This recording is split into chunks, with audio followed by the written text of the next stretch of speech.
Get this and get it straight. Crime is a sucker's road, and those who travel it wind up in the gutter, the prison, or the grave. This time, a fireball, too handy with a target pistol, led me down a rocky road past a sleazy money grubber to a curly-headed corpse. And it might have gotten worse if I hadn't slowed down at the hairpin turn. It happened like this. From the pen of Raymond Chandler, outstanding author of crime fiction, comes his most famous character in The Adventures of Philip Marlowe.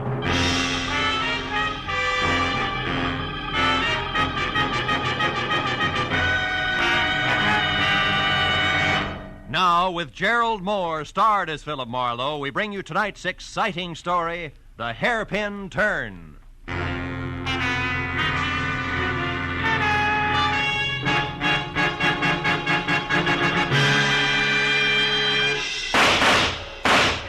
Hey, stop it. Put down that gun and listen to me. Stay back, Uncle Enoch. How do you like that? Well, if you could think just half as straight as you could shoot, I'd have nothing to worry about, but you can't. And it's high time you realized that Oh, there's the house buzzer. Somebody's up at the house, Uncle Enoch. And this is Miles' night off. Well, all right, I'll answer it. I'm expecting a man from the office. But as soon as I've finished with him, you and I are going to have a talk, young lady. Do you understand? I said... Oh, what's the use?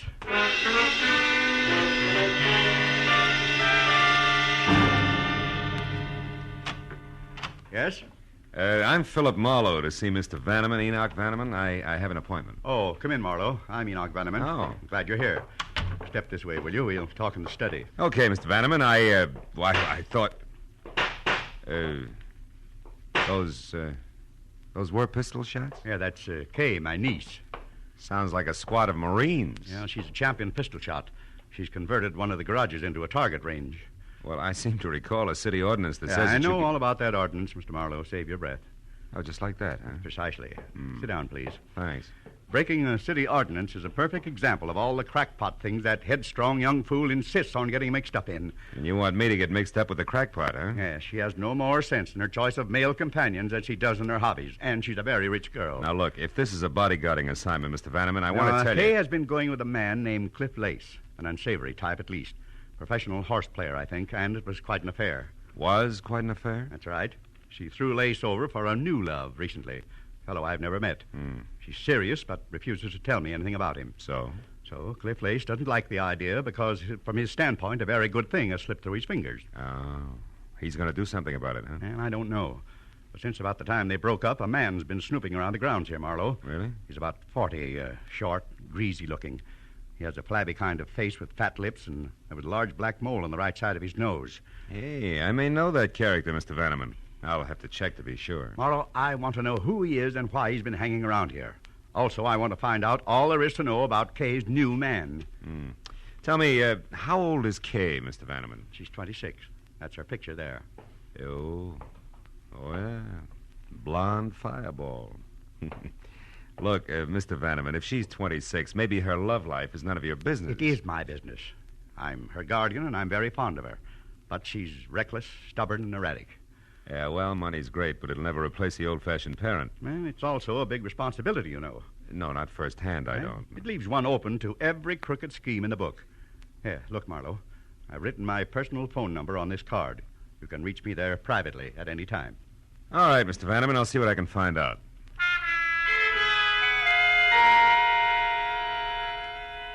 I got in my car and I crossed the 2 acres of tailored flora the Vannemans called front yard.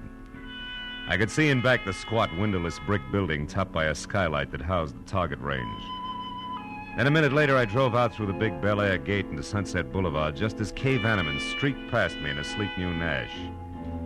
I was sure I knew already who the snoopy little man who'd been hanging around was.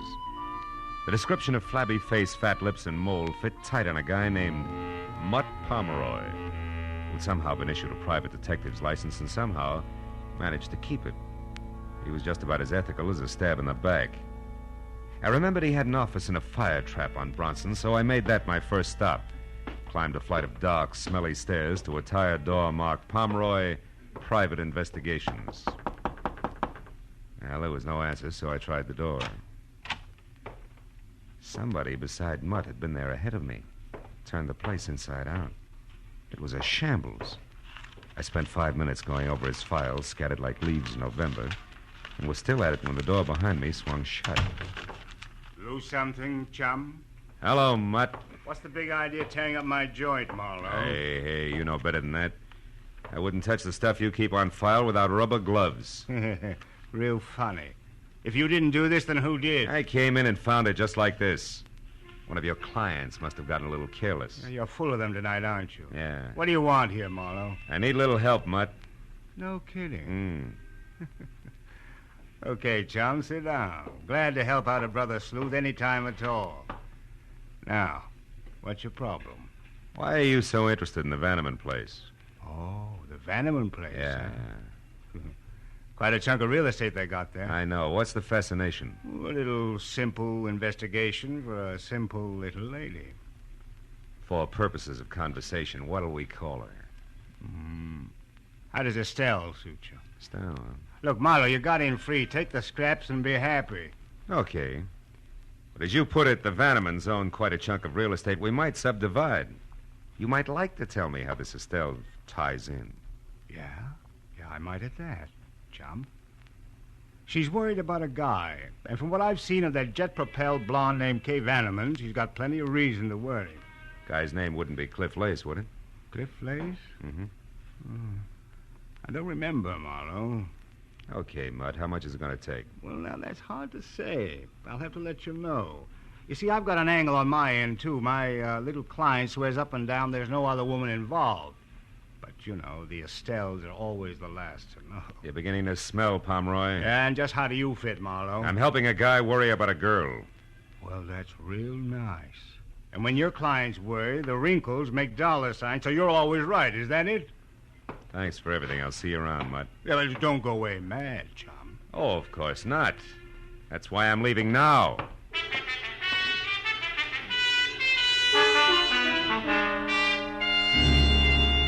It took a friend at the phone company all of 10 minutes to locate Cliff Lace's address for me, which turned out to be a snug bachelor's nest, bungalow style, at the foot of the Hollywood Hills, numbered 4300 Cherimoya.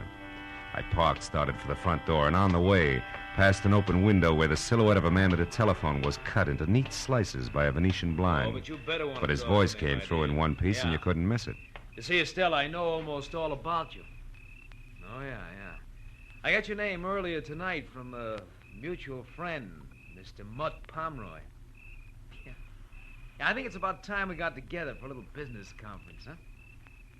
Now, right there at the plaza in, say, 2 hours. Now, you'll still be registered as Ruth Bridges. Good. Goodbye, Estelle. When he hung up, he moved over to a bottle of Johnny Walker Scotch. I waited until he'd helped himself, and then I went to the door.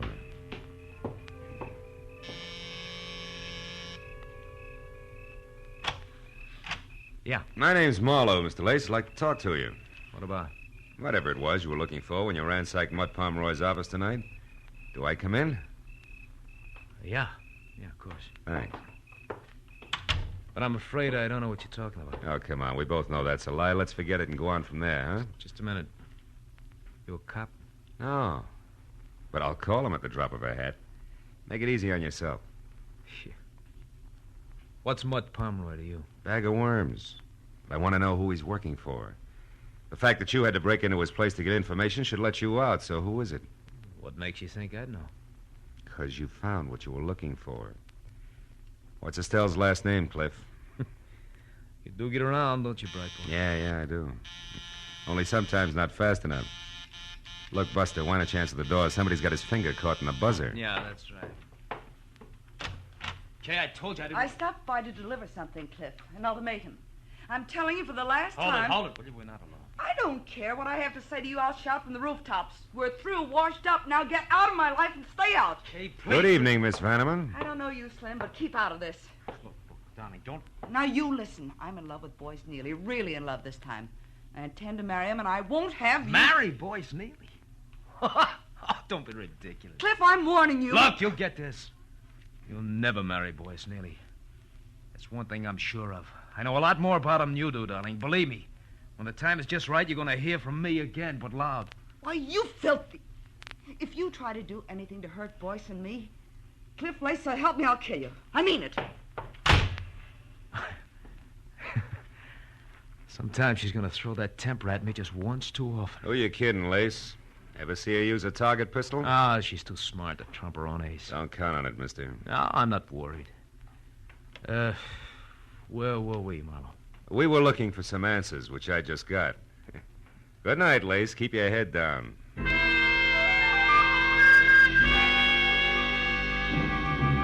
The way things were breaking, I was sure if I didn't get to the woman named Estelle before Lace did, I wasn't going to get anywhere. So I spent the next hour folded up in a phone booth running down the list of respectable and semi-so hotels with the word plaza either fore or aft. Finally, a flute-voiced night clerk in a mid-Victorian number called the Royce Plaza confessed that they had a Ruth Bridges, which was the name that I'd heard Lace mention. She was registered from Santa Monica, but at the moment out. I was convinced that she was really Estelle, Mutt Pomeroy's client. So I drove over to the hotel, invested $5 for the night clerk, picked up a newspaper, and waited. Halfway down the sports page, a prim brunette came in who would have been pretty without the overload of nervous strain stamped on her face. As she crossed the deserted lobby, the clerk gave me a nod, so I called her name, caught up with her at the foot of the stairs. You called me? Yeah, if you could spare me a minute, Miss Bridges, I'd like to talk to you. What do you want? Well, my name's Marlowe. I'm a private detective. A private detective? Yeah, look, honey, let's move over into the corner. You know, that boy on the desk is going to sprain his neck if we don't. But what do you want with me? Well, suppose we start off with your real name, Estelle. What's the rest of it? Neely, maybe, huh? How did you know that? It's taken me all evening to get it. But that's the only way it figures. It's right, isn't it? You're married to Boyce Neely? Yes. Mm-hmm. I'm Mrs. Boyce Neely, but what business is that of yours? Well, that's what I'm trying to find out. You hired Mutt Pomeroy to check on your husband because you're worried about him, right? Why? Boyce is in trouble. He's in a jam, that's all. Is it money? No, Boyce does very well. He's in real estate in Santa Monica. Oh, maybe with the law, huh? Yes. Yes, I'm afraid so. He's been acting so strange. He wouldn't talk to me or anything. I just had to find out what was wrong. I see. Well, look, what's your connection with Cliff Lace? Why, I don't know any Cliff Lace. Oh, come on, baby. Take it a little easy and try again. Cliff Lace, I know you called him tonight, and he called you. All right. He wanted to talk to me about Boyce and some girl named Kay Vanneman, but he's crazy. I know he is. Boyce is not mixed up with another woman. He couldn't be. I hope I meet your husband soon, Mrs. Neely. I'd like to punch him in the nose. What do you mean? Mutt Pomeroy was right. The Estelles are always the last to know. Look, do me a favor. Will you go up to your room, go to bed, and get some sleep? You're going to need it. All right. Thank you, Mr. Marlowe. Hey, Buster, where's the phone? Oh, right over there, sir. Good book? Huh? Oh, yeah, great. Chandler's new one, you know. Chandler. Where have I heard that name before?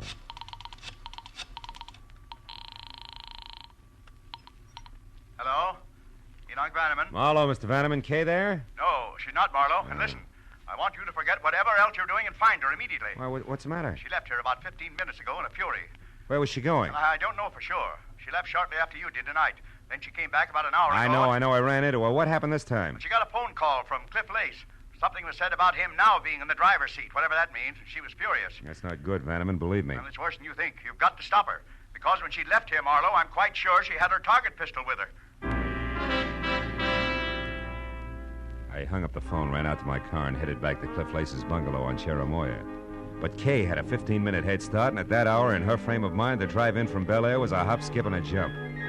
The only hope was in Lace himself being smart enough to know that he'd overplayed his hand. The street was deserted when I pulled in and parked down the hill from the place. When I got to the front door and found it unlocked, I eased it open and went in. The living room was dark, but there was a light on in the bedroom, and I started for it. Before I saw the bulk of a figure leaning against the dark side of the frame. Come on in, chum. Make yourself at home. What are you doing here, Mutt? Easy, Marlowe. There's no hurry. Not now, there's not. School's out, chum. Where's Lace? Inside. It was nice, clean, accurate, and exactly dead center. He never knew what hit him.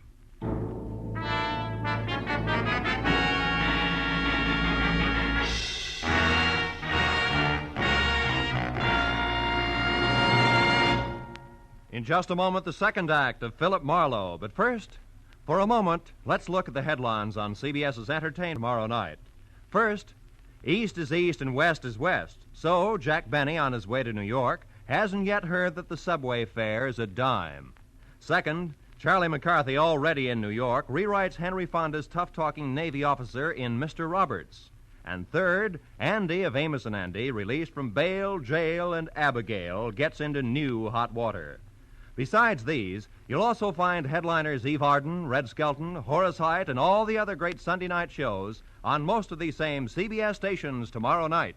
Now, with our star, Gerald Moore, we return to the second act of Philip Marlowe and tonight's story, The Hairpin Turn.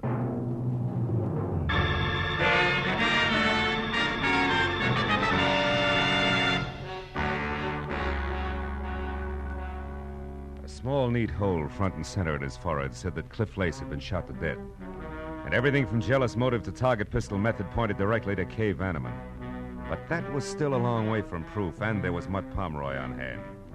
The kind who always figured only one way, to the right of the dollar sign. Now, let's not jump to any dumb conclusions, Marlowe. Like what? Like the look on your kisser that wants to know what I'm doing here. That I can explain. I got Cliff Lace's name from you, and a sawbuck to the right guy gave me a rundown on him, a sort of a character analysis, you might say. So? So I figured he was the guy who frisked my office to find out who I was working for. He must have tagged me out of the Vanneman place, followed me down to my joint, then turned everything inside out until he ran across something that added for him. Something like the name Estelle Neely, maybe? You move fast, don't you, Marlowe? Yeah, when there isn't too much crowding. I've got most of it already, Pomeroy, so spill. Spill? I don't know what you mean, Marlowe. I mean that Estelle Neely hired you to find out why her husband was worried. You come up with an answer, all right. It was called Other Woman. So? Estelle didn't even suspect anything about another woman. And you didn't tell her what you found out because it was Kay Vanneman, a gal with $1 million, right or wrong. Suppose you're right, Marlowe. What are you getting at? A possibility that you could have done this. Kill Lace? Why? Because Lace was playing the same game that you are, chum, blackmail. Your motive was money, and so was his. Plus the fact that he didn't like Kay giving him his walking papers. So when he wouldn't come to terms with me, I killed him, is that it? Yeah, it could be. Can you prove otherwise? No, I can't. But other things can, Marlowe. Things, yeah. Like that lipstick-smeared cigarette in the ashtray behind you. It's not my brand. And I don't drop hairpins on the carpet when I kill. Do I go on? Or are you just trying it for size because you hate to think that a gorgeous item like young moneybags could be it? Right or wrong, Marlowe? You know, leveling with you, Pomeroy, takes the kind of talent that can cash a $7 bill at a bank. Who are you calling, Marlowe? The cops. It's the custom. Wait. Look, don't be a sap. What'll that get you? A killer, maybe. Yeah, and from there on a pat on the head, a well done from the law. Get smart, chum. Shielding a murderer is a lot healthier for the bank account than nailing one every time. Get your hand off the phone, Now, Pomeroy. Marlowe, listen. Get it off! Okay, go on, louse it up, Boy Scout. Who knows, maybe some bright day you might even run for alderman, Marlowe. Without your votes, I'm sure. Homicide, Sergeant Becker. Phil Marlowe, Sarge. There's a DOA waiting for you. 4300 Cherimoya. Name's Cliff Lace. Occupation questionable. He was shot. Any idea who did it, Marlowe? Yeah. Poor little rich girl named Kay Vanneman, or her sweetheart, one Mr. Boyce Neely. Who lives in Santa Monica? Yeah. Where's the fit? I don't know. How long ago was this Lace killed, Marlowe? 30, 40 minutes? Why? Neely's clear. We picked him up at his own home better than 2 hours ago. He's in a pokey now. What'd you get him on? Hit and run, a month ago. It's alleged that he knocked an old lady out of a crosswalk and into a hospital without even stopping to watch her bounce. Some anonymous tipster phoned the dope in around 6 tonight. Said the repaint job on Neely's car would prove it. It did. So that just leaves this Vanneman babe, huh? Yeah, I guess so. But you know, Becca, Hey, there's... Marlowe, come here, quick, out in the backyard there. It's Kay Vanneman. I'll call you later, Becca. We got company. Get the lights, Pomeroy, and stay down. Don't worry, Marlowe. The driveway alongside the house is the only way out. All right, watch it from the front. I'll go through the kitchen and out the back door. Play it close. Check. But remember, Pomeroy, nobody gets trigger happy. Don't worry, chum.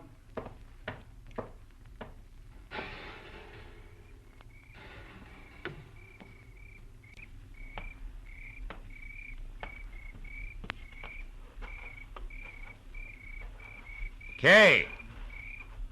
Come on, baby. You're cornered back there. Talk up. Who's that? Philip Marlowe, the guy you saw here with Cliff Lace earlier tonight. I'm also a private detective who's working for your uncle and trying to keep you out of trouble.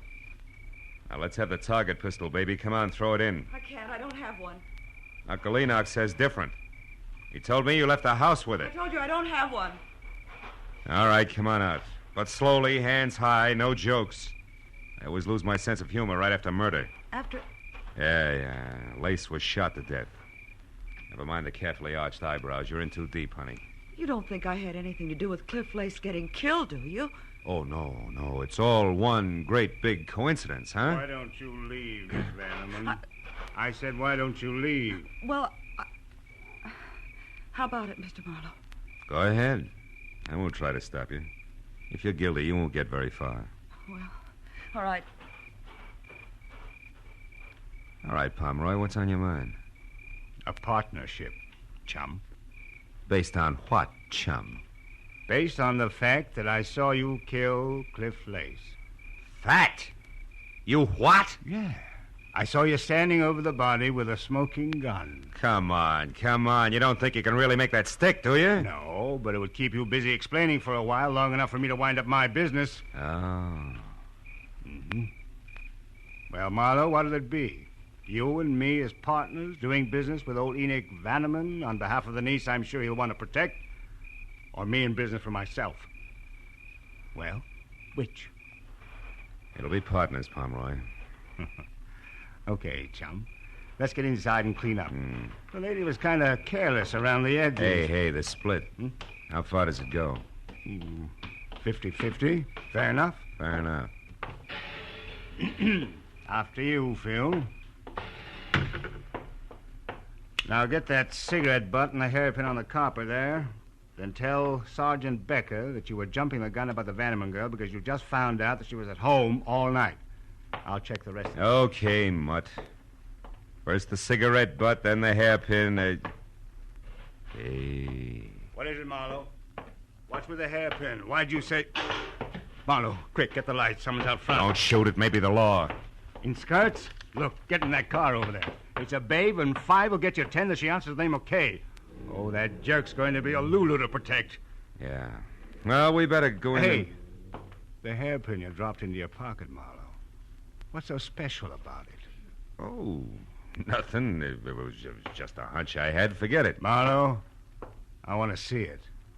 Okay. Here. Get a good look. Partner.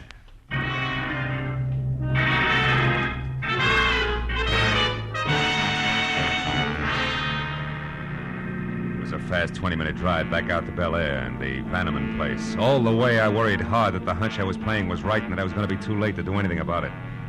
When I was there, parked halfway up the pebbled driveway, out of my car and running toward the fluorescent light and the sound of a woman's voice that filtered through the heavy iron mesh over an air vent in the windowless target range.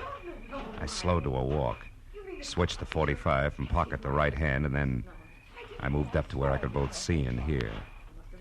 Kay Vanneman was huddled in a far corner, her eyes crowded with fear and riveted on the dainty but lethal .22 automatic that Cliff Lace's murderer pointed straight at her head. Estelle Neely had her back to me, but with the grill that was designed to stop bullets between us, there was nothing I could do. You've got to listen to me. Please listen before you do anything crazy. I swear I never knew that Boyce was married. I'd never have gone with him if I'd known. You're a liar. No, it's the truth, I tell you.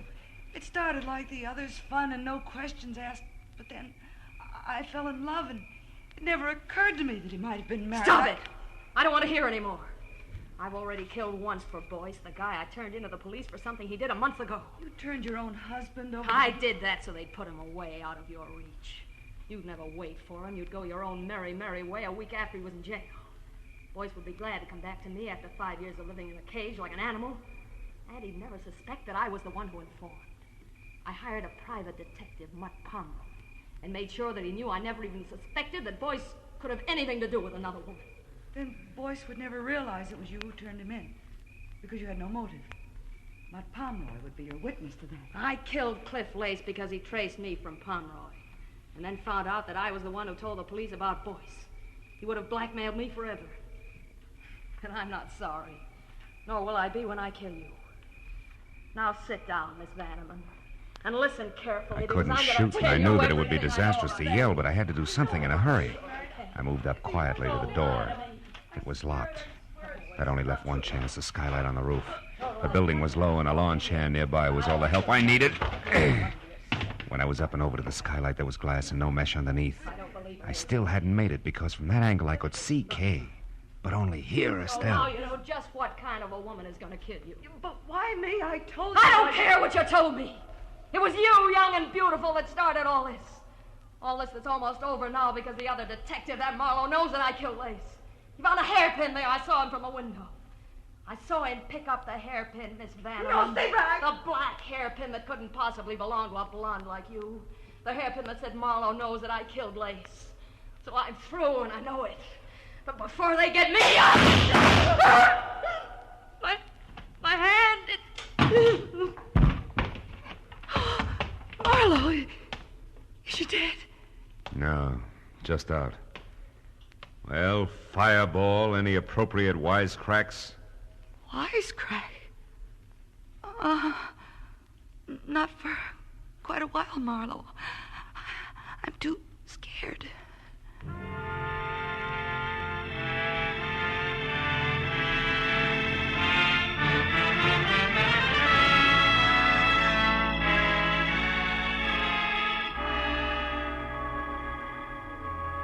Well, it was the usual hour and a half of questions and answers with client, followed by the same questions and answers with police before I finally closed the door on Enoch Vanneman's marble halls and started down past the manicured shrubbery to where I'd left my car. Outside, the night was cold and clear. And as I walked, I looked up at the vastness overhead and wondered why I had the kind of job that made me no more than a houseboy with gun for a rich guy with a badly spoiled niece. But I stopped wondering when I was at my car and no longer alone. I just wanted to say thanks before you left, Phil. I'm going to do my best to stay out of trouble from here on out. You know why? No, why? Because I want to be good enough for the right guy who may come along someday. A guy like you, I mean. Oh? Thanks, Phil. I'm very grateful. Yes, well, my job's all right 9 times out of 10.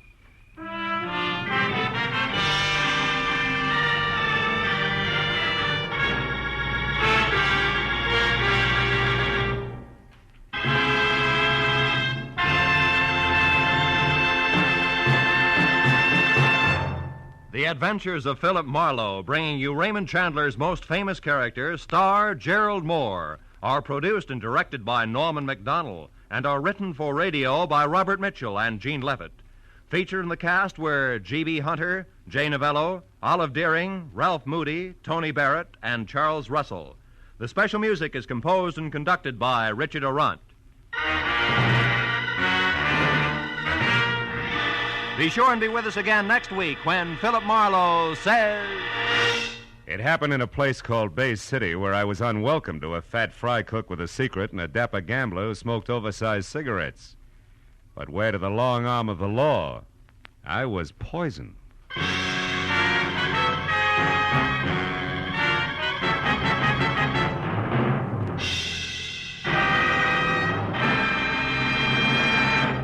Philip Marlowe has a new night, ladies and gentlemen, Tuesdays. Yes, starting February 7th, The Adventures of Philip Marlowe will be heard every Tuesday night at 9:30 Eastern Standard Time. Be sure and listen. Remember, Tuesday night, Marlowe night.